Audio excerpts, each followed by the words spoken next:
Bienvenidos de nuevo a Negocios Televisión, bienvenidos al espacio informativo pendientes de todas las últimas horas mirando a las alertas en Irán. Enseguida les contamos movimiento de aviones por parte de Estados Unidos. Vamos a contarles también los últimos mensajes por parte de Israel con Donald Trump amenazando con aranceles a los países que no estén de acuerdo sobre Groenlandia y también pendientes de Venezuela. Como escuchaban hace escasos minutos a María Corina Machado, nosotros vamos a empezar con las últimas horas. Vamos a empezar contando que el presidente de Estados Unidos fue advertido de que es poco probable que un ataque a gran escala contra Irán provoque el colapso del régimen del país. Es lo que informaba el Wall Street Journal. Supuestamente se le informó a Trump que Estados Unidos necesitaría más poder militar para derrocar al régimen y proteger a las tropas y aliados estadounidenses en la región. Se le dijo que la campaña masiva de bombardeos no garantizaría el éxito, sino que podría provocar un conflicto más amplio. Los funcionarios revelaron que Trump todavía no ha tomado la decisión final, pero ha pedido a los militares estar listos en caso de que ordene un ataque.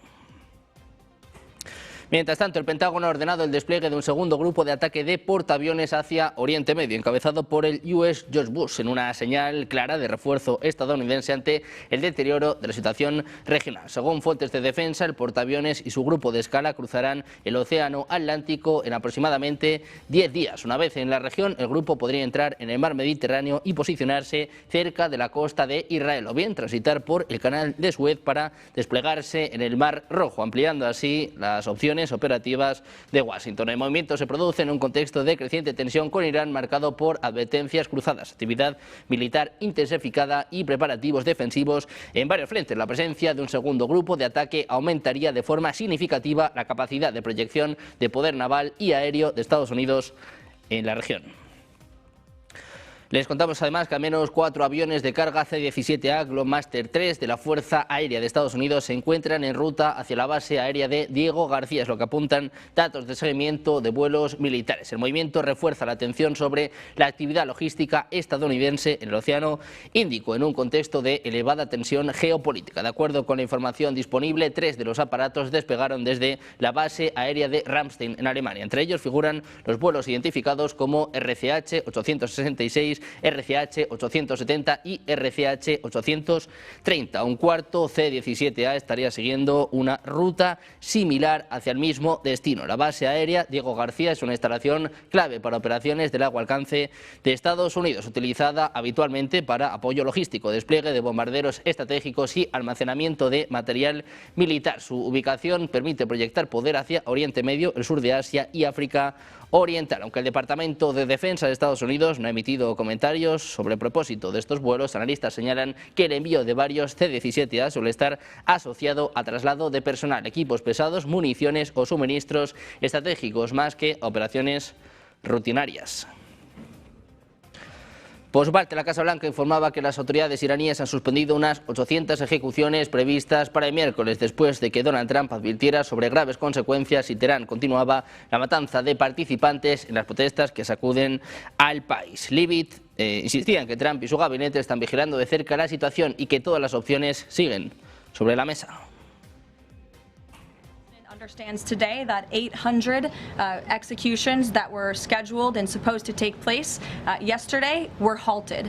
And so the president and his team are closely monitoring this situation and all options remain on the table for the... Irán habría externalizado parcialmente el control del orden público ante la intensificación de las protestas internas, recurriendo a milicianos extranjeros procedentes de Irak, es lo que apuntan informaciones difundidas por fuentes regionales y de seguridad. De acuerdo con estos reportes, cerca de 5.000 combatientes iraquíes habrían cruzado la frontera para colaborar en la represión de manifestaciones en Teherán y en otras ciudades importantes. Las fuentes subrayan que no se trataría de individuos aislados, sino de grupos organizados y con experiencia paramilitar. Entre esas facciones vinculadas a Kata'ib Hezbollah, una milicia chií alineada con Irán y con un largo historial de cooperación con las fuerzas de seguridad iraníes y con el cuerpo de la Guardia Revolucionaria Islámica. Este supuesto despliegue refuerza la percepción de un oleoducto de seguridad regional, mediante el cual Teherán moviliza aliados armados fuera de sus fronteras para sostener la estabilidad interna cuando sus propios recursos se ven presionados. Los analistas señalan que el uso de milicias extranjeras permitiría al régimen reducir el desgaste político interno, al tiempo que introduce fuerzas menos vinculadas a la población local y, por tanto, potencialmente más dispuestas a emplear la fuerza. Por su parte, las fuerzas de seguridad de Irán detuvieron al menos a 3.000 personas por supuestos vínculos con grupos terroristas y participantes en las protestas masivas desde finales de diciembre hasta el reciente aplacamiento de los disturbios, es lo que informaba este viernes la agencia de noticias Tasnim. Las protestas masivas en Irán estallaron a finales de diciembre después de que comerciantes de Teherán cerraran sus negocios en respuesta a la fuerte devaluación del rial frente al dólar. Trump amenazaba con intervenir en Irán si se producían muertes de manifestantes. El martes se dirigía a los patriotas iraníes exhortándolos a seguir protestando, a tomar sus instituciones, así como también apuntando a que la ayuda estaba en camino. Sin embargo, el miércoles bajó el tono de sus amenazas, afirmando que fuentes fiables le informaron que los supuestos asesinatos de manifestantes habrían cesado y que no se llevarían a cabo ejecuciones.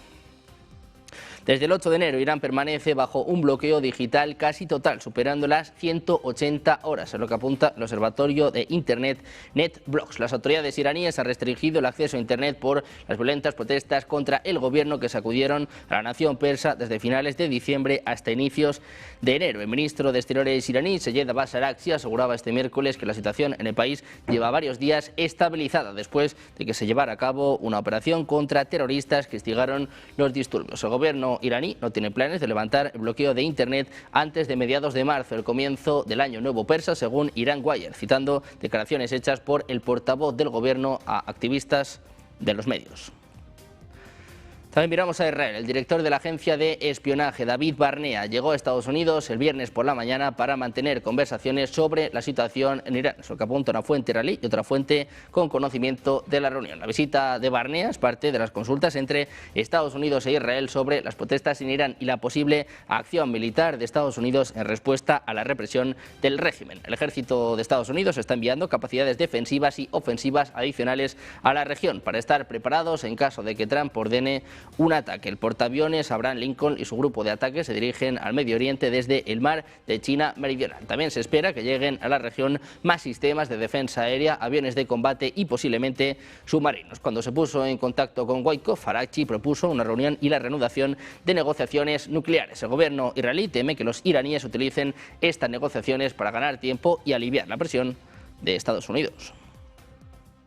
Precisamente el portavoz del ejército de Israel, Efi Defrin, se dirigía este viernes a la población israelí en un videocomunicado en el que señaló que las directrices de seguridad en el país permanecen sin alteraciones, si bien las Fuerzas Armadas están operando en la máxima preparación para un amplio rango de escenarios en medio de las tensiones regionales con Irán. Decía, nuestra responsabilidad en las FDI es gestionar la situación de forma comedida, profesional y responsable. En las últimas semanas hemos fortalecido nuestras capacidades y aumentado nuestra preparación en todas las fronteras. Defrin reiteraba que las últimas semanas, pero especialmente los últimos días, el ejército ha seguido los desarrollos en la región, en alusión a las protestas en Irán y el posible ataque de Estados Unidos contra la República Islámica. En consecuencia, el jefe del Estado Mayor lleva a cabo evaluaciones de seguridad constantes con todos los cuerpos relevantes.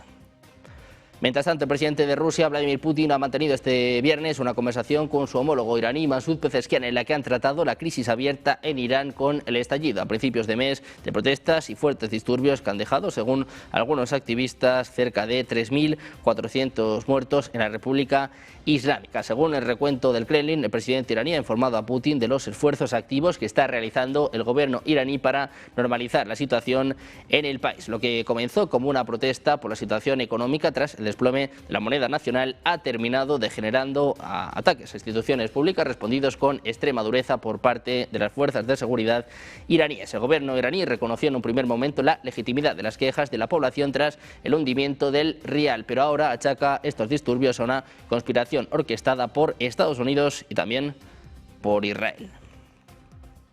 Estados Unidos, que ha criticado a Sudáfrica por acoger barcos de Irán en unas maniobras navales que se desarrollan en sus ojos desde la semana pasada, mientras el régimen de la República Islámica reprimía las manifestaciones que sacudieron el país desde hace semanas. En un comunicado emitido la pasada noche en la red social X, la embajada de Estados Unidos en Pretoria expresaba su preocupación y alarma por informaciones periodísticas que apuntan a que la ministra sudafricana de Defensa y la Fuerza Nacional de Defensa de Sudáfrica desafiaron las órdenes del gobierno sudafricano de que Irán no participara en el ejercicio naval conjunto. Decía que Irán es un actor desestabilizador y un estado patrocinador del terrorismo y su participación en ejercicios conjuntos en cualquier capacidad socava la seguridad marítima y la estabilidad regional. Es lo que afirma la misión diplomática. Mientras tanto, la presidenta de la Comisión Europea, Ursula von der Leyen, no descarta nuevas sanciones a Irán. Dice que están debilitando al régimen. In Iran is abhorrent, and the killing of the young people is a human tragedy. I cannot comment on other countries' activities. That's for them to decide what they do. But indeed, we are looking into deepening the sanctions against Iran. These sanctions are biting. So I would not just put them aside. They are biting and they have their effect. They are weakening the regime, and the sanctions help to push forward that this regime comes to an end and that there is a change. It is in the very end the people of Iran who are bravely fighting for a change. They have our full support. They have our full political support. They ask us also to list not only, as we've done, the Islamic Revolutionary Guard, but also others that are responsible for the atrocities. They are asking us to list them, and I can fully understand with what is happening in Iran that this is something of importance, and yes, we will do. Pendientes de la situación en torno a Irán, de las amenazas por parte de la Unión Europea, les contamos que Donald Trump dijo que respalda un gobierno tecnocrático palestino recién nombrado para supervisar Gaza durante su transición. En un mensaje en Truth Social afirmaba que el Comité Nacional para la Administración de Gaza va a gobernar con el respaldo de la Junta de la Paz, cuya formación Trump anunciaba hace horas. Decía que estos líderes palestinos están firmemente comprometidos con un futuro pacífico. Afirmaba que va a presidir este organismo. Añadía que en este panel va a trabajar con Egipto, Turquía y Qatar para lograr un acuerdo con Hamás. Decía, hemos entrado oficialmente en la siguiente fase del plan de paz de 20 puntos para Gaza.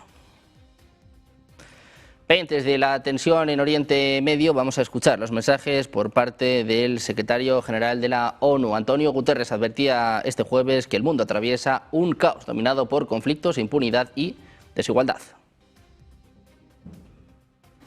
Que quede muy claro, el contexto es caótico. Estamos en un mundo saturado de conflicto, impunidad, desigualdad e imprevisibilidad. Un mundo marcado por divisiones geopolíticas autodestructivas, violaciones descaradas al derecho internacional y recortes masivos a la asistencia humanitaria y al desarrollo. Estas fuerzas y tantas otras sacuden los cimientos de la cooperación global y ponen a prueba la resiliencia del multilateralismo en sí. Es la gran paradoja de nuestra era. En un momento en donde más necesitamos cooperación internacional, parece que estuviéramos menos inclinados a hacer uso de ella, a invertir en ella. Algunos buscan hablar de los momentos finales de la cooperación internacional, pero les digo algo, no nos vamos a rendir. Atentos a las tensiones en Oriente Medio, mirando también a los mensajes por parte de Donald Trump, mofándose hace escasos minutos, una vez más, del presidente francés Emmanuel Macron, hablando ahora sobre Minnesota. Vamos a hacer una pequeña pausa, 2 minutos, y enseguida la información en Negocios Televisión.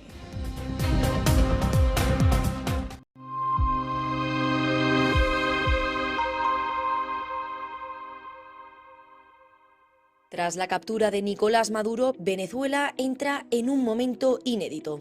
El poder recae en Delcy Rodríguez, considerada la figura con mayor influencia política y económica en el país. El mensaje es muy claro.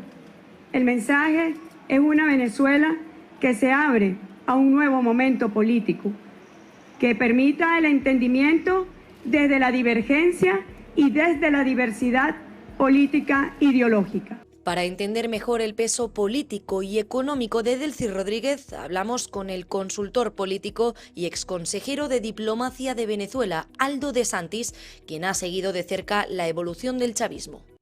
Delcy Rodríguez fue la mano derecha de Nicolás Maduro y forma uno de los 3 núcleos de poder político del régimen que ha existido en Venezuela. Hay 3 núcleos de poder, uno era Nicolás Maduro, el segundo era Delcy y Jorge Rodríguez, su hermano, que además es el presidente de la Asamblea Nacional, y del otro lado está Diosdado Cabello y Vladimir Padrino López, que componen el ala militar. Rodríguez no solo ha sido una figura política, sino una de las responsables del giro económico que permitió a Venezuela estabilizar precios, flexibilizar controles y tolerar la dolarización de facto. La propia sociedad israelí es bastante más heterogénea de lo que nosotros pensamos. Nosotros yo creo que a veces tendemos a pensar que un israelí es un judío y no, realmente empiezas a escarbar y ves que es mucho más heterogéneo de lo que nosotros podemos pensar.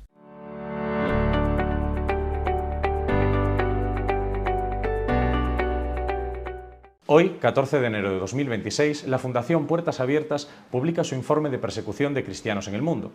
Los datos que nos encontramos en este informe son verdaderamente terribles, y es que 1 de cada 7 cristianos es en la actualidad perseguido por motivos de fe, y yendo a números más generales, casi 388 millones en total son acosados, perseguidos o discriminados por su religión en sus países de origen. No obstante, tal vez el dato más dramático que nos encontramos en este informe es que han sido asesinados 4.900 cristianos únicamente por motivos religiosos. Cabe destacar que casi el 70% de estos casos se han producido en un único país, Nigeria, un lugar trágicamente célebre en tiempos recientes por la brutal opresión y ataques que realiza contra la población cristiana. Y es que las comunidades de allí llevan años denunciando que su situación no hace otra cosa sino empeorar, siendo acosados, expulsados de su trabajo, perseguidos o incluso asesinados, como recalca este informe.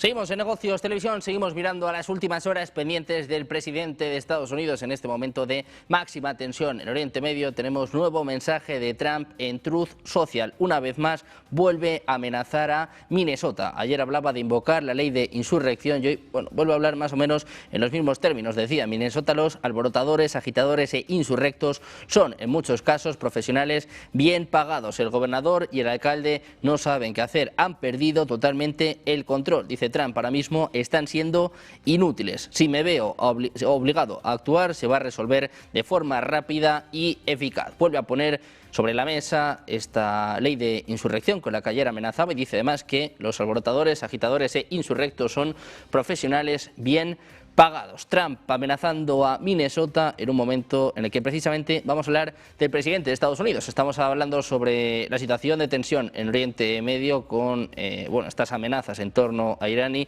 ha tenido lugar una segunda llamada entre Trump y Netanyahu. Información exclusiva por parte de Axios que dice que el presidente Trump ha hablado con el primer ministro israelí Benjamin Netanyahu por teléfono este jueves por la noche para discutir la situación en Irán. En su segunda llamada en 2 días, Trump ha revisado sus opciones para un posible ataque militar o negociaciones diplomáticas con Irán. En concreto, en su primera llamada, Netanyahu le pidió a Trump que pospusiera una acción, un ataque militar contra Irán para darle a Israel más tiempo para prepararse. Al parecer fue una de las razones por las que Trump decidió retrasar las órdenes para que el ejército avanzara con los ataques. Los funcionarios de Estados Unidos afirman que la acción militar sigue sobre la mesa si Irán reanuda la matanza de manifestantes. Los israelíes piensan que a pesar del atraso, un ataque militar por parte de Estados Unidos podría tener lugar en los próximos días. El jueves, precisamente, el presidente ruso, Vladimir Putin, también ha hablado por teléfono con Netanyahu y con el presidente iraní Masoud Pezeshkian. Se ha ofrecido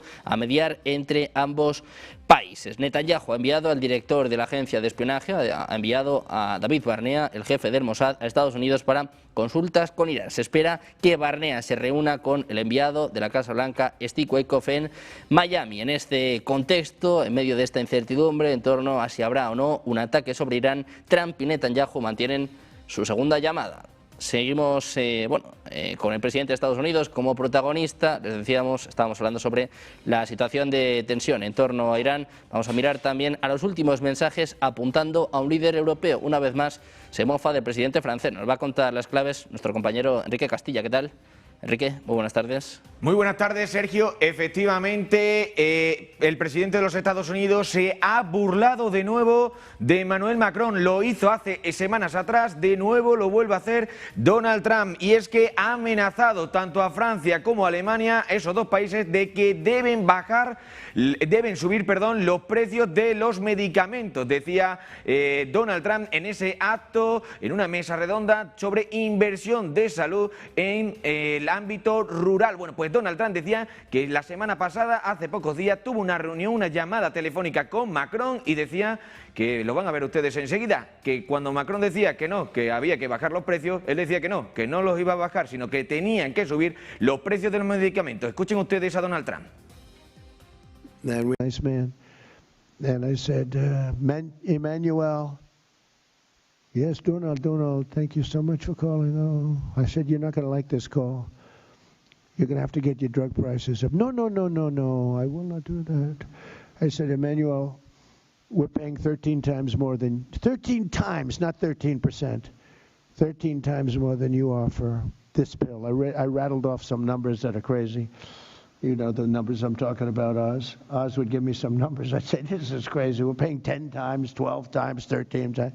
No, I will not do that. I said, look, you've got to do it. 100% you're going to do it. Un Donald Trump que vuelve a utilizar la carta de la presión de los aranceles contra esos países que no quieren hacer lo que él le gustaría que hicieran. Por ejemplo, también lo ha hecho Sergio, bueno, pues aparte de los medicamentos, también con Groenlandia, con esa carta en el día de hoy diciendo de que los países que no apoyen a Estados Unidos pues podrían recibir una sanción arancelaria en caso de que no dejen a Estados Unidos hacerse con Groenlandia.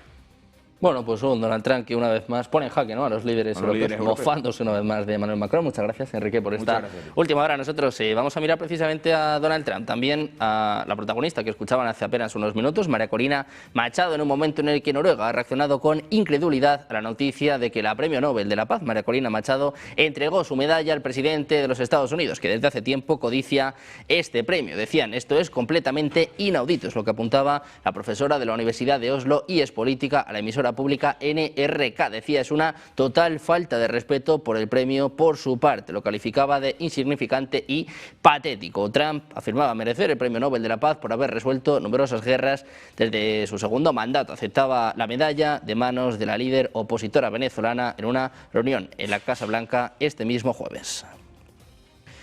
Con el foco puesto en Venezuela, vamos a contarles también que la Casa Blanca sigue pensando que María Corina Machado no es la figura que debe liderar la actual etapa de Venezuela, porque consideran que no es una figura de consenso. Caroline Leavitt explicaba que, pese al éxito de la reunión, la opinión de Trump sobre Machado no ha cambiado. Caroline, is it still the president's assessment that it would be very hard for Ms. Machado to leave Venezuela because he says she lacks the respect and support in that country? And will he raise that with her too? I think the president's assessment that you just pointed out was based on realities on the ground. It was a realistic assessment based on what the president was reading and hearing from his advisors and national security team. And at this moment in time, his opinion on that matter has not changed. Y a todo esto les contamos que el director de la Agencia Central de Inteligencia de Estados Unidos, John Ratcliffe, se ha reunido este jueves en Caracas con la presidenta interina de Venezuela, Delcy Rodríguez, casi 2 semanas después del ataque y de la captura del mandatario del país suramericano, Nicolás Maduro. Según la información del New York Times, este encuentro puede interpretarse como un desaire a la oposición venezolana, que ha quedado relegada en el discurso del presidente de Estados Unidos, Donald Trump. De confirmarse este encuentro, la visita de Ratcliffe se convertiría en la primera de alto nivel que recibe Venezuela desde el pasado 3 de enero, cuando el ejército de Estados Unidos bombardeó Caracas y los estados de Miranda, Aragua y La Guaira, dejando al menos 100 fallecidos y perpetrando la captura de Maduro y de su esposa, Ciria Flores.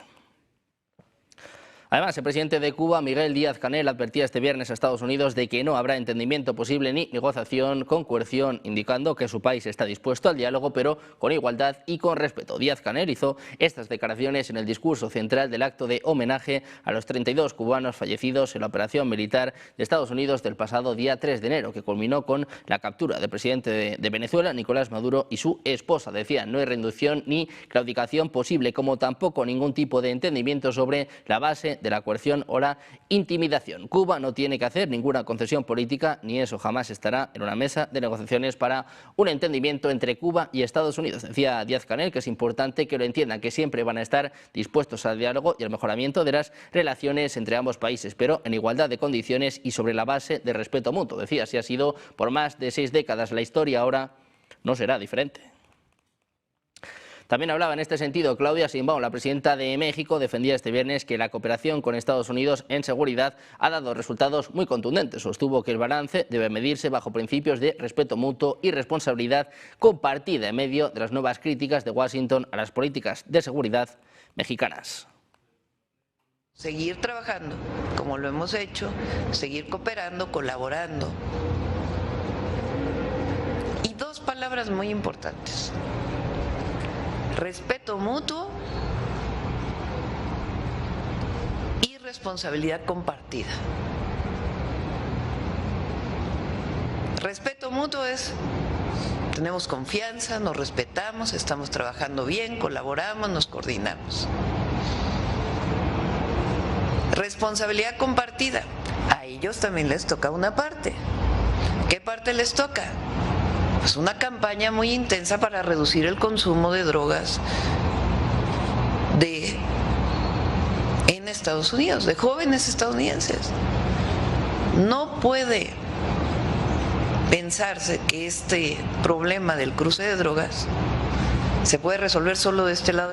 Decía Sheinbaum, respeto mutuo es tener confianza, estamos trabajando bien, nos coordinamos con responsabilidad compartida y a ellos también les toca una parte, la parte de una campaña muy intensa para reducir el consumo de drogas de jóvenes en Estados Unidos. Decía, no puede pensarse que este problema puede resolverse solo de este lado de la frontera, del otro lado también tiene que haber su parte, es lo que apuntaba una Sheinbaum, que respondía así al mensaje del Departamento de Estado de este jueves en las redes sociales, que reclamaba a México resultados concretos y verificables. Advertía de que el progreso gradual ante los retos de seguridad fronteriza es inaceptable. También miramos a Groenlandia. Les contamos que el presidente de Estados Unidos insinuaba este viernes que podría imponer aranceles a los países que no acepten su plan para que Estados Unidos tome el control de Groenlandia. Decía además todo esto tras hablar de sus políticas arancelarias. Decía Trump, podría imponer aranceles a los países que no se alineen con Groenlandia porque lo necesitamos para la seguridad nacional. Así hablaba Trump, así amenazaba una vez más a sus aliados europeos. And I may do that for Greenland too. I may put a tariff on countries if they don't go along with Greenland, because we need Greenland for national security. So I may do that. I'll give you a little, I'll take you out of the, in fact, that'll end up being the story. But actually this is a much bigger story because we're reducing healthcare by... Decía esta respuesta a las reiteradas amenazas de adquirir la isla ártica con una delegación bipartidista del Congreso que ha iniciado una visita a Copenhague este viernes para expresar su apoyo a Dinamarca y a Groenlandia. Los 11 congresistas se van a reunir con la primera ministra Mette Frederiksen y su homólogo groenlandés Jens Frederik Nielsen.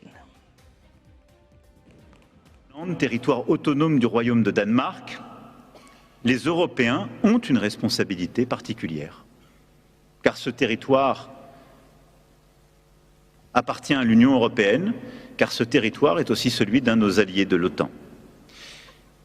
La France a décidé de se joindre à l'exercice qui a été programmé et lancé par le Danemark de manière souveraine et indépendante dans le cadre d'Arctic Endurance.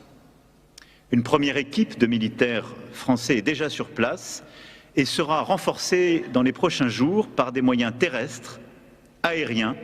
Escuchaban al presidente francés Emmanuel Macron después de que tropas de varios países europeos de la OTAN, como Gran Bretaña, Alemania y Francia, hayan llegado a Groenlandia mientras sus líderes intentaban disuadir a Trump de lanzar una invasión a la isla. El ministro de Asuntos Exteriores de Dinamarca declaraba que las tensas conversaciones celebradas este miércoles en la Casa Blanca no habrían logrado resolver un desacuerdo fundamental. Escuchaban a Emmanuel Macron, pero también hablaba el primer ministro polaco. Donald Tusk explicaba que los planes de Trump supondrían en la práctica que un país miembro de la OTAN invadiera a otro país miembro.